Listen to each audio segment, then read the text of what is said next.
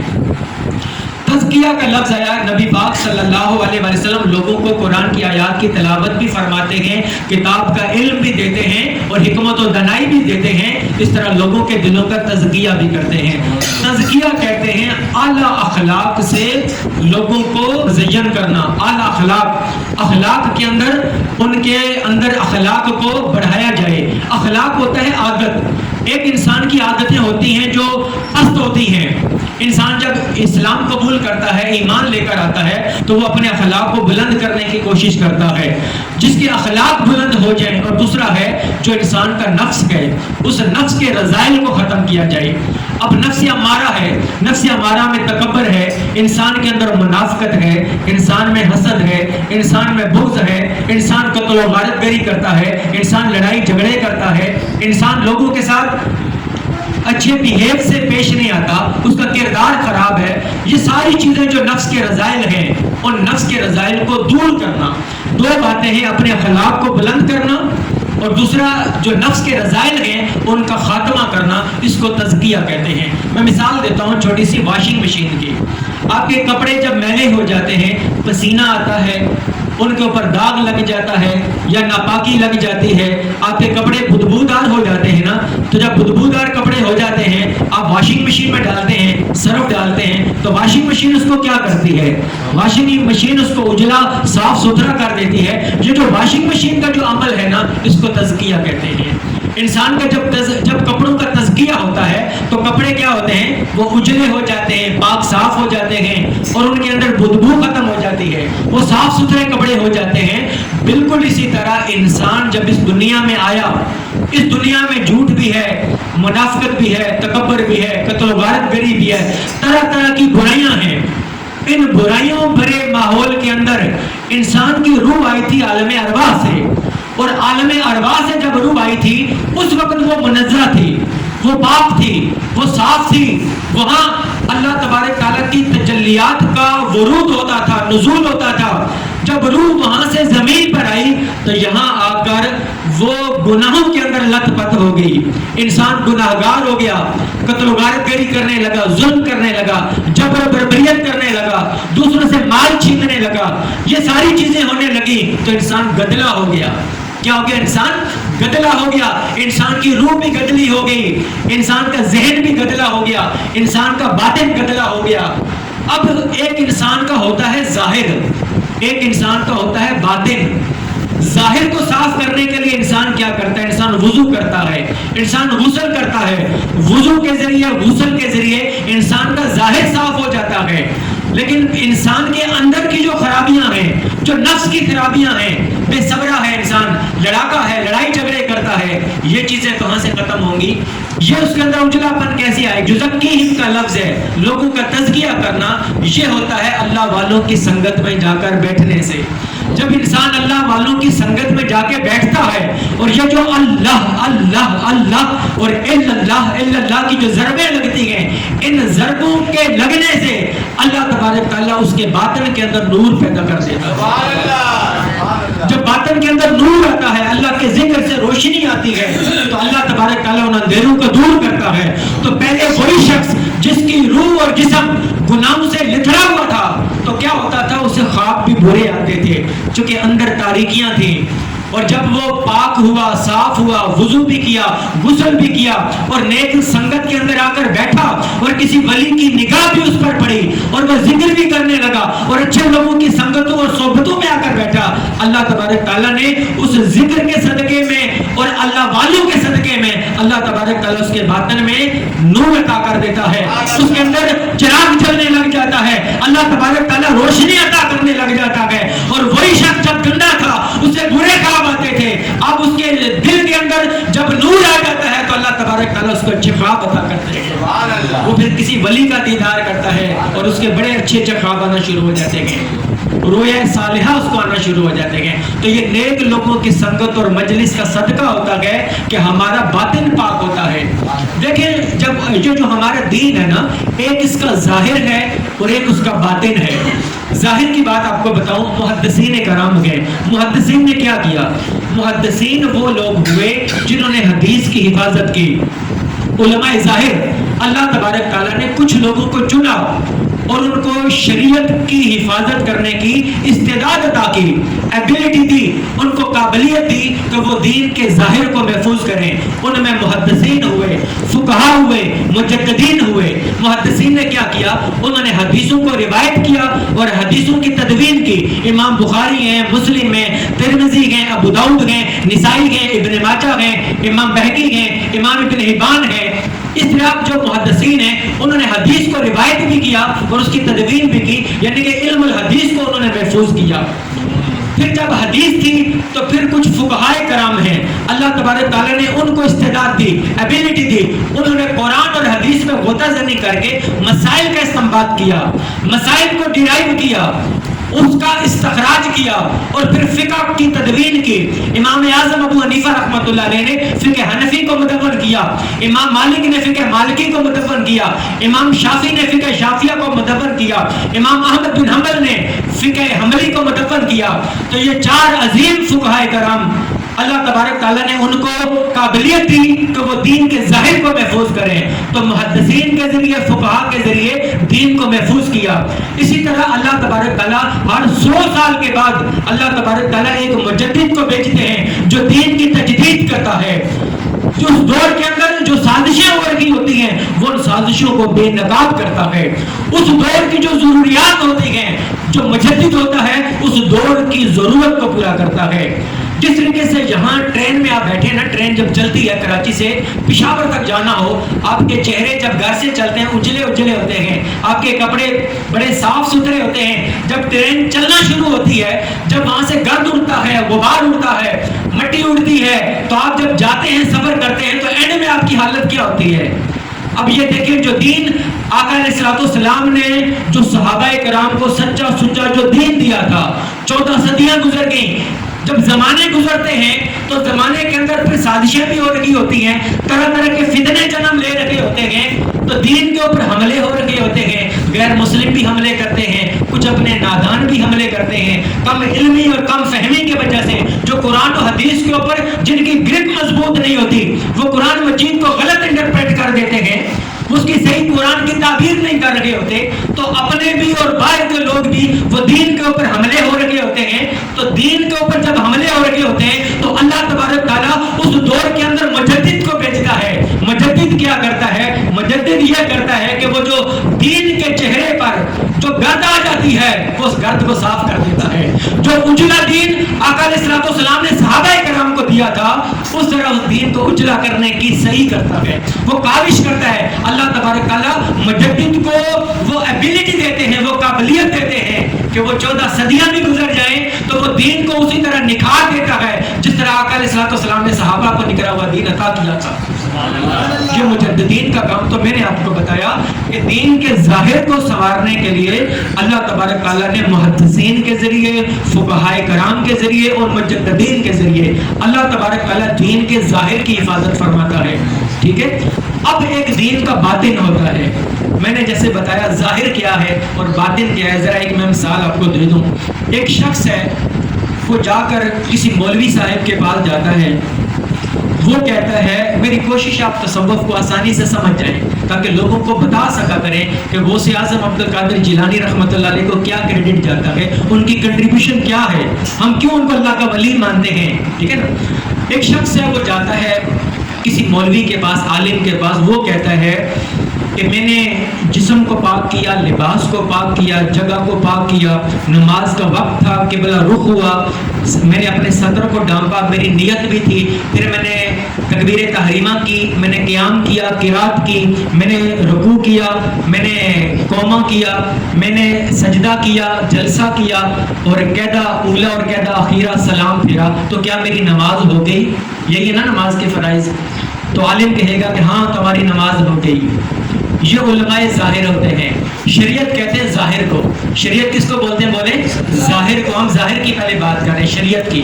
جو ظاہر ہے اسے شریعت کہتے ہیں. اب وہی شخص امام غزالی رحمۃ اللہ علیہ کے پاس چلا گیا, اس دور کے ابن العربی کے پاس چلا گیا, اپنے دور کے سیدنا غوث اعظم عبد القادر جیلانی کے پاس چلا گیا رضی اللہ تعالی عنہ, اس دور کے خواجہ اجمیر معین الدین چشتی اجمیری کے بارگاہ میں چلا گیا, یا امیر خسرو کی بارگاہ میں چلا گیا, یا بابا فرید رحمۃ اللہ علیہ کے پاس چلا گیا, یا جنید بغدادی رحمۃ اللہ علیہ کے پاس چلا گیا, یا مولانا روم رحمۃ اللہ علیہ کے پاس چلا گیا. اس نے کہا کہ بابا میں نے یہ سارا کچھ کیا, میری نماز ہو گئی. انہوں نے کہا تو نے سب کچھ کیا, اب تو بتا جب تو نماز میں کھڑا تھا تیرا دل کہاں تھا؟ تیرا دل کہاں تھا؟ اس نے کہا کہ نماز پڑھتے ہوئے مجھے وسوسے آ رہے تھے, آگے پیچھے میرا ذہن جا رہا تھا. انہوں نے کہا شریعت والوں کے مطابق تمہاری نماز ہو گئی, مگر باطن اور طریقت والوں کے مطابق تمہاری نماز نہیں ہوئی, اس لیے کہ جیسے شریعت والے یہ چاہتے ہیں کہ تیرا جسم کعبے کی طرف متوجہ ہو, اس طرح طریقت والے یہ چاہتے ہیں کہ دل تیرا کعبے کے رب کی طرف متوجہ ہو جائے, تیرا باطن تیرے رب کی طرف متوجہ ہو جائے. یہ جب قرآن مجید میں جب بات آتی ہے یزکیہم, کیا بولے؟ یزکیہم, تزکیہ. تو تزکیہ کہتے ہیں اخلاق کو بلند کرنا اور نفس کے رذائل کو ختم کرنا. ٹھیک ہے. اور جب بعض اوقات احسان کا لفظ بھی آتا ہے قرآن مجید میں بھی, حسین اور حدیث میں بھی ہے. حدیث جبرائیل ہے بخاری شریف کے اندر, جبرائیل علیہ السلام آتے ہیں انسانی شکل میں, نبی پاک صلی اللہ علیہ وسلم سے سوال کرتے ہیں ایمان کیا ہے. حضور نبی اکرم صلی اللہ علیہ وسلم نے بتایا کہ اللہ پر ایمان لانا, رسولوں پر ایمان لانا, کتابوں پر ایمان لانا, ملائکہ پر ایمان لانا, تقدیر پر ایمان لانا, آخرت پر ایمان لانا, اچھی اور بری تقدیر پر ایمان لانا, یہ ایمان ہے. ایمان کہتے ہیں دل دے کے مان لینا, جو ایمان مفصل ہے. جبرائیل علیہ السلام نے دوسرا سوال کیا اسلام کیا ہے, تو حضور نبی اکرم صلی اللہ علیہ وسلم نے توحید و رسالت کے بعد نماز, روزہ, زکوٰۃ, حج, یہ اسلام ہے. ایمان تھا فقط مان لینا, میں ایمان لاتا ہوں کہ اللہ ہے, آمنت باللہ و ملائکتہ و کتبہ و رسلہ, ایمان لانا ہے فقط, عمل کی بات ایمان میں نہیں ہوتی. تو دوسرا سوال تھا اسلام کیا ہے, تو اسلام عمل کی بات ہوتی ہے. تو اسلام نماز, روزہ, زکوٰۃ, حج آ گیا. آپ بتائیں ہم یہی سمجھتے ہیں نا کہ یہی اسلام ہے. اب دیکھیں جبرائیل علیہ السلام کا تیسرا سوال, جبرائیل علیہ السلام نے کہا من احسان یا رسول اللہ, احسان کیا ہے؟ یہ احسان تصوف ہے, اس کو سمجھنا. تو حضور نبی کرم صلی اللہ علیہ وسلم نے فرمایا ان تعبد اللہ کانک تراہ, تو اس طرح عبادت کر کہ جیسے تو رب کو دیکھ رہا ہے. وَإِن لَمْ تَكُنْ تَرَاهُ فَإِنَّهُ يَرَاكَ, اگر تو اسے نہیں دیکھ سکتا تو یہ سمجھ کہ وہ تجھے دیکھ رہا ہے. یعنی کہ جب تو نماز پڑھے, تو ذکر کرے, تو کوئی بھی عبادت کرتا ہے, تو عبادت کے اندر یہ نہ سوچا کر کہ کوئی تجھے دیکھ رہا ہے, تو یہ سوچا کر کہ تیرا رب تجھے دیکھ رہا ہے. تو صوفی بن جائے گا, تو صوفی بن جائے گا. یہ تصوف ہے کہ رب تجھے دیکھ رہا ہے، تو اللہ کو دکھانے کے لیے قربانی کا جانور لے کر آؤ، تو یہ نیت نہ ہو کہ پڑوسی کو پتا چلے گا کہ میں کتنا بڑا بیل لے کر آیا ہوں، نہیں، میرے رب کو پتا چلے گا کہ میں رب کی خاطر کیسا جانور قربان کرنے والا ہوں۔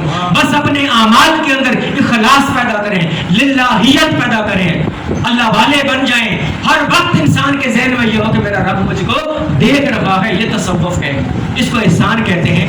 ایک بات اور آپ کو میں بتاؤں کہ قرآن مجید کے اندر ایک آیت ہے وَالْقَاظِمِينَ الْغَيْظَ وَالْعَافِينَ عَنِ النَّاسِ وَاللَّهُ يُحِبُّ الْمُحْسِنِينَ۔ احسان کی بات ہو رہی تھی نا، تو احسان یہ ہوتا ہے کہ انسان اپنے دل میں یہ رکھے کہ مجھے میرا رب دیکھ رہا ہے نا، تو احسان جو عمل کرنے والا ہوتا ہے، احسان جو لوگ صاحب احسان ہوتے ہیں انہیں محسن کہتے ہیں۔ کیا کہتے ہیں؟ بولے، محسن کہتے ہیں جو احسان کرنے والا ہے۔ اللہ تبارک تعالیٰ نے فرمایا کہ جو غصے کو پی جاتے ہیں، وَالْقَاظِمِينَ الْغَيْظَ، اب بتائیں جو غصہ ہے یہ انسان کے باطن کی بیماری ہوتی ہے۔ ایک شخص آیا، صحابی تھے، نبی پاک صلی اللہ علیہ وسلم کے دائیں طرف سے آیا، اس نے کہا کہ سب سے اچھا عمل کون سا ہے؟ آقا علیہ السلام نے فرمایا تو غصہ چھوڑ دے۔ وہ بائیں طرف سے آیا، وہی سوال کیا، آقا علیہ السلام نے فرمایا تو غصہ چھوڑ دے۔ اور پھر پیچھے سے آیا تو آقا علیہ السلام نے فرمایا تو غصہ چھوڑ دے۔ آپ بتائیں اگر ہم غصے کو کنٹرول کر لیں تو کتنے مسائل کا حل ہو جائے۔ ایک غصے کو کنٹرول کرنا، آپ فرمایا کہ وَالْقَاظِمِينَ الْغَيْظَ، جو غصے کو پی جاتے ہیں، وَالْعَافِينَ عَنِ النَّاسِ، جو لوگوں کو معاف کر دیتے ہیں، وَاللَّهُ يُحِبُّ الْمُحْسِنِينَ، اللہ پاک ایسے محسنین سے محبت فرماتا ہے۔ یعنی کہ محسن بنے۔ محسن کون ہو گیا؟ اب بتائیں، اگر اپنے سے سوال کریں کہ ہم لوگوں میں سے صوفی کون ہے، ٹھیک ہے نا، چھوٹے درجات ہوتے ہیں نا، جیسے انبیاء کے بھی درجات ہیں، اس طرح ولایت کے بھی درجات ہوتے ہیں، انسانوں کے درجات ہوتے ہیں، محسنین کے درجات ہوتے ہیں۔ پر جو غصے کو پی لیتا ہے اور لوگوں کو معاف کر دیتا ہے وہ محسن کے درجے پر فائز ہو جاتا ہے۔ یہ قرآن کی آیت ہے، کسی سے پوچھنے کی کیا ضرورت۔ آپ رشتہ داروں کے اندر دیکھ لیں کتنے لوگوں کو آپ معاف کر دیتے ہیں، دوستوں کے اندر، احباب، پڑوس کے اندر، جو غصے کو پی جاتا ہے لوگوں کو معاف کر دیتا ہے، اللہ پاک ایسے محسنین سے محبت فرماتا ہے۔ میں اپنی بات کے اختتام کی طرف جا کر میں بتاؤں کہ یہ جو لفظ صوفی ہے، صوفی کا لفظ کہاں سے نکلا؟ ہمارے پاکستان میں بڑے مسئلے ہیں۔ ہمارے پاکستان میں جس کی لمبی داڑھی ہوتی ہے اسے کہتے ہیں مولوی صاحب، جس کی چھوٹی داڑھی ہوتی ہے اسے کہتے ہیں صوفی صاحب، اور جو نابینا ہوتا ہے اسے کہتے ہیں حافظ صاحب۔ یہ ہماری اپنی یعنی کہ گڑی ہوئی اصطلاحیں ہیں۔ اب آپ کو بتاتا ہوں صوفی کسے کہتے ہیں۔ حضور نبی کرم صلی اللہ علیہ وسلم کے حوالے سے بخاری شریف میں حدیث ہے، حضرت مغیرہ بن شعبہ، یہ مغیرہ بھی پڑھتے ہیں مغیرہ بھی پڑھتے ہیں، حضرت مغیرہ بن شعبہ رضی اللہ تعالیٰ عنہ سے مروی ہے، بخاری شریف کے اندر حدیث ہے، نبی پاک صلی اللہ علیہ وسلم کے حوالے سے فَغَسَلَ وَجْهَهُ وَيَدَيْهِ وَعَلَيْهِ جُبَّةٌ مِّن صُوف، پھر آپ صلی اللہ علیہ وسلم نے اپنے چہرے اقدس اور دونوں ہاتھوں کو دھویا، اس وقت آپ نے اونی جبہ زیب تن فرمایا ہوا تھا۔ اون کو کہتے ہیں صوف، اونی جبہ پہننا نبی پاک صلی اللہ علیہ وسلم کی سنت ہے۔ یہ بخاری شریف اور انس بن مالک رضی اللہ تعالیٰ عنہ سے مروی ہے، یہ سنن ابن ماجہ میں ہے۔ انس بن مالک بیان کرتے ہیں لبس رسول اللہ صلی اللہ علیہ وسلم الصوف، حضور نبی کرم صلی اللہ علیہ وسلم نے اونی لباس پہنا ہوا تھا۔ اور جو بدری صحابہ کرام 313 جنہوں نے غزوہ بدر لڑی، ان میں 70 صحابہ کرام وہ تھے جو اون کا لباس پہنا کرتے تھے۔ اور جو نبی پاک صلی اللہ علیہ وسلم نے جو مسجد نبوی کی تعمیر فرمائی اور ساتھ ایجوکیشنل اکیڈمی بنائی تھی جسے اصحاب صفہ کہتے ہیں، اس میں جو صحابہ کرام ہوا کرتے تھے وہ اون کا لباس پہنا کرتے تھے۔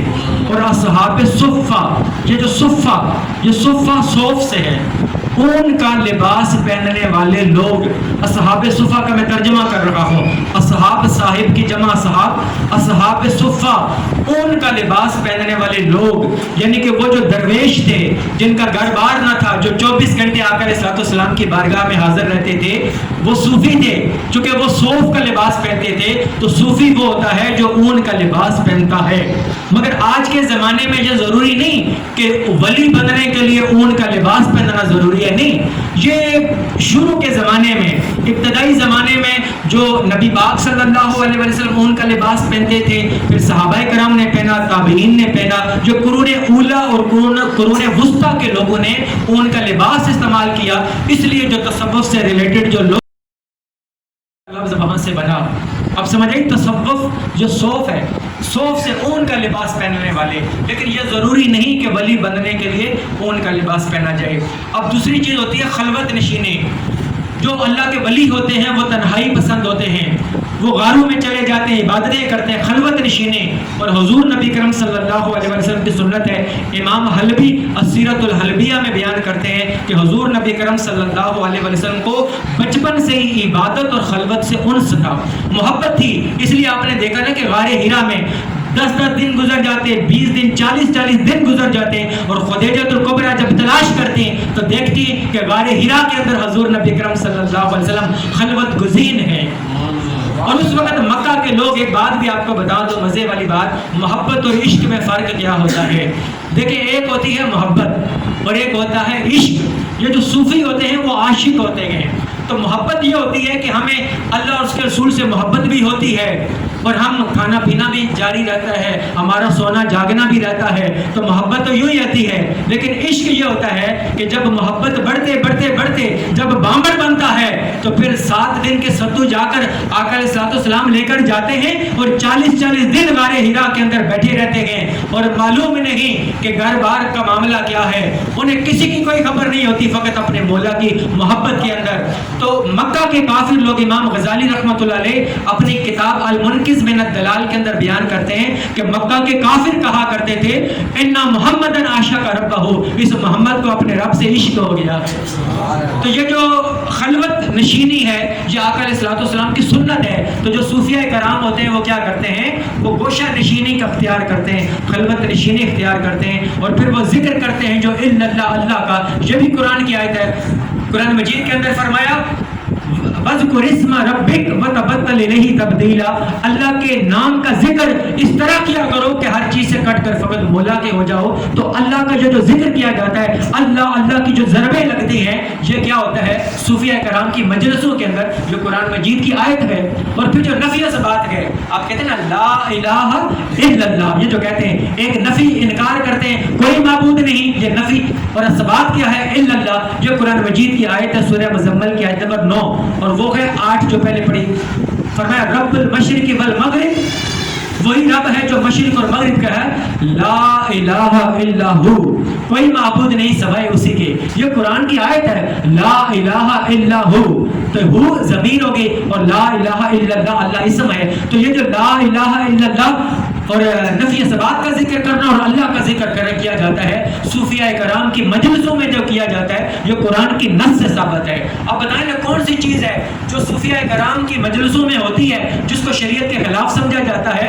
اللہ تبارک تعالیٰ نے جن اولیاء کرام کو، میں نے پہلے بات بتائی کہ جس طرح شریعت کے ظاہر کو محفوظ کرنے کے لیے اللہ تبارک تعالیٰ نے محدثین کا طبقہ پیدا کیا، فقہا کا طبقہ پیدا کیا، مجددین کو بھیجا، اسی طرح اللہ تبارک تعالیٰ نے اس دین کے باطن کو محفوظ کرنے کے لیے، طریقت کو محفوظ کرنے کے لیے اللہ پاک نے صوفیہ کرام کا طبقہ بھیجا، جن کے ذریعے اللہ تبارک تعالیٰ نے دین کے باطن کو محفوظ کیا۔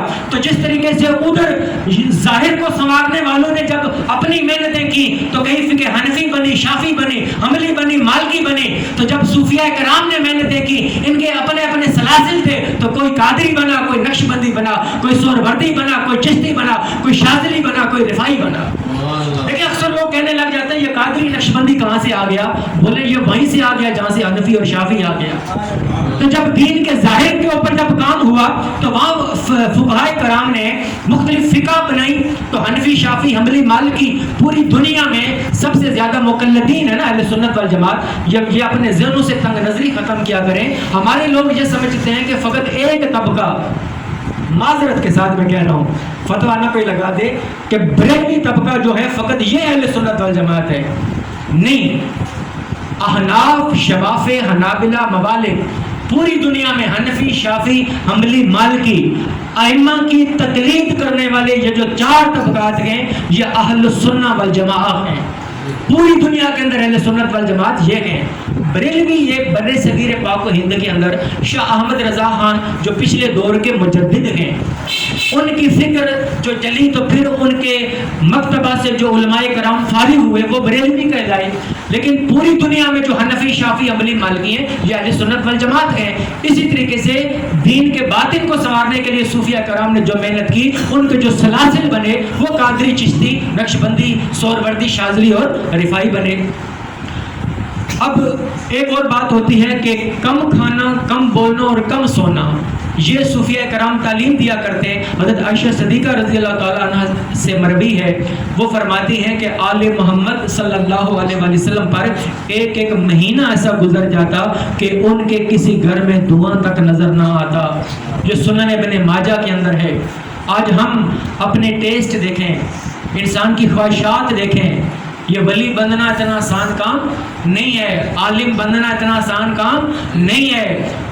3 دن گزر جاتے اور کہا کہ آل محمد، جو محمد صلی اللہ علیہ وسلم کے جو فیملی تھی، اہل بیت تھے، 3 دن تک ان کے گھروں پہ دھواں نظر نہ آتا تھا. مطلب ہے کہ ہنڈیاں نہیں بنتی تھی. اور پھر آپ سے مروی ہے، فرماتی ہیں آپ صلی اللہ، یہ جامع ترمذی میں، آپ صلی اللہ علیہ وسلم نے کبھی بھی 2 دن متواتر جو کی روٹی بھی سیر ہو کر نہیں کھائی، یہاں تک کہ آپ کا وصال ہو گیا. جو کی روٹی. اور قاضی عیاض الشفا میں بیان کرتے ہیں کہ آپ صلی اللہ علیہ وآلہ وسلم خاموش رہتے تھے اور بغیر حاجت کے کلام نہ فرماتے. آپ کے لیے کہا گیا کہ وہ قلیل الکلام تھے اور طویل الصمت تھے.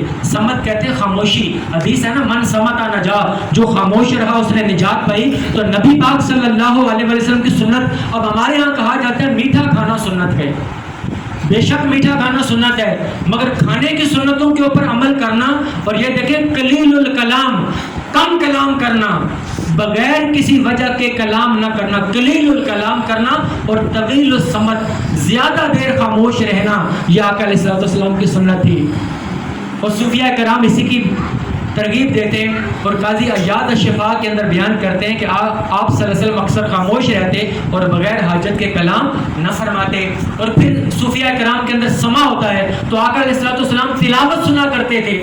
صحابہ کرام کو کہا کرتے تھے آپ فلاں سورت کی تلاوت کریں، سما کرتے تھے. نعت کے لیے حسان بن ثابت رضی اللہ تعالیٰ عنہ کے لیے ممبر بچھواتے، اور حضرت حسان بن ثابت پھر وہ شعر پڑھتے جو آپ نے سن رکھا ہے، وَأَحْسَنُ مِنْكَ لَمْ تَرَكَتُ عَيْنٌ وَأَجْمَلُ مِنْكَ لَمْ تَلِدِ النِّسَاءُ خُلِقْتَ مُبَرَّأً مِنْ كُلِّ عَيْبٍ كَأَنَّكَ قَدْ خُلِقْتَ كَمَا تَشَاءُ. اسی طرح قبر کی زیارتیں کرنا، صوفیہ کرام کہتے ہیں کہ مزارات کی زیارت کرنا، قبروں کی زیارت کرنا. آج یہ بھی بہت بڑا فتنہ ہے. آپ کو کہا جاتا ہے کہ مزاروں پہ نہ جایا کرو. بھئی مزار کسے کہتے ہیں؟ جس بندے نے مجھ سے شپ یارڈ میں سوال کیا، اس نے کہا کہ مزار پہ نہیں جانا چاہیے. میں نے اس سے کہا کہ مزار کا مطلب کیا ہے؟ اسے معلوم نہیں. مزار کہتے ہیں زیارت کرنے کی جگہ. یہ جو مکہ شہر ہے، مکہ ہے، یہ بھی مزار ہے، مدینہ بھی مزار ہے، جنت البقیع بھی مزار ہے، قبر بھی مزار ہوتی ہے، اور غار ہیرا بھی مزار ہے. مزار کہتے ہیں زیارت کی جگہ. نبی پاک صلی اللہ علیہ وسلم نے فرمایا من زار قبری وجبت لہ شفاعتی، جس نے میری قبر کی زیارت کی اس پر میری شفاعت واجب ہو گئی. تو اب دیکھیں مزار میں کیا ہوتا ہے. یہ جو اب ہمارے بڑے صغیر پاک و ہند کے اندر مزار اسی کو کہا جاتا ہے جس میں کسی ولی کی قبر مبارک ہو. تو قبر ہے نا، تو نبی پاک صلی اللہ علیہ وسلم نے حکم دیا ہے قبروں کی زیارت کیا کرو. کیوں؟ قبر کی زیارت کرنے سے دنیا سے بے رغبتی پیدا ہوتی ہے اور آخرت کی یاد آتی ہے. آخرت کی یاد. اب دیکھیں کہ آج کل کے لوگ کیسے کہہ رہے ہیں آپ مزار پہ نہ جایا کرو، مزار پہ نہیں جانا چاہیے. بھائی آقا علیہ الصلوۃ والسلام نے حکم دیا کہ آپ قبروں کی زیارت کیا کرو. قبروں کی زیارت کرنے سے دنیا سے بے رغبتی پیدا ہوتی ہے اور آخرت کی یاد آتی ہے. پھر مجھے ایک شخص نے کہا، ادھر ہی کہا، اس نے کہا کہ اگر پاکستان کے اندر مزارات کو ختم کر دیں تو ساری برائیاں ختم ہو جائیں گی. میں نے کہا میرے آقا کا فرمان ہے سب سے بدترین مقامات بازار ہیں، تم کہتے ہو مزارات ہیں. ہم اپنے آقا کی بات مانیں یا تمہاری بات مانیں؟ بازار ہیں سب سے بدترین مقامات. لوگ بہت بڑی سازش ہے یہ مزار کے خلاف. تو آپ نے دلیل کے ساتھ یہ جنگ لڑنی ہے. اللہ تبارک تعالیٰ سے دعا ہے کہ اللہ تبارک تعالیٰ ہمیں دین اسلام کی تعلیمات کو سیکھنے سمجھنے، اس پر عمل کرنے کی توفیق عطا فرمائے. اور جو سیدنا غوث اعظم عبد القادر جیلانی رحمۃ اللہ علیہ کا جو اتنا بلند مقام ہے، ان کی تعلیمات ہے، ان کا یہ سبجیکٹ ہے جس کے اوپر میں نے بیس کے اوپر رکھی تھی. ہمیشہ بنیاد مضبوط ہونی چاہیے نا. تو بنیاد میں رکھ رہا تھا قرآن اور حدیث کی. تو پھر قرآن اور حدیث کی تائید میں اولیاء کرام کے ارشادات اقوالات لائے جاتے ہیں. تو آج میں نے بنیاد رکھی ہے تصوف کی آپ کے سامنے کہ قرآن اور حدیث میں تزکیہ کا لفظ، احسان کا لفظ اور اولیاء کرام کے جو مشمولات ہیں یہ ان کے من گڑت نہیں بلکہ قرآن و حدیث سے ثابت شدہ ہیں. اللہ تبارک تعالیٰ سے دعا ہے کہ اللہ تبارک تعالیٰ صوفیاء کرام اور اولیاء کرام کے نقش قدم پر چلنے کی توفیق عطا فرما اور ان کی تعلیمات پر عمل پیدا ہونے کی توفیق عطا فرما. وما علینا الا البلاغ المبین.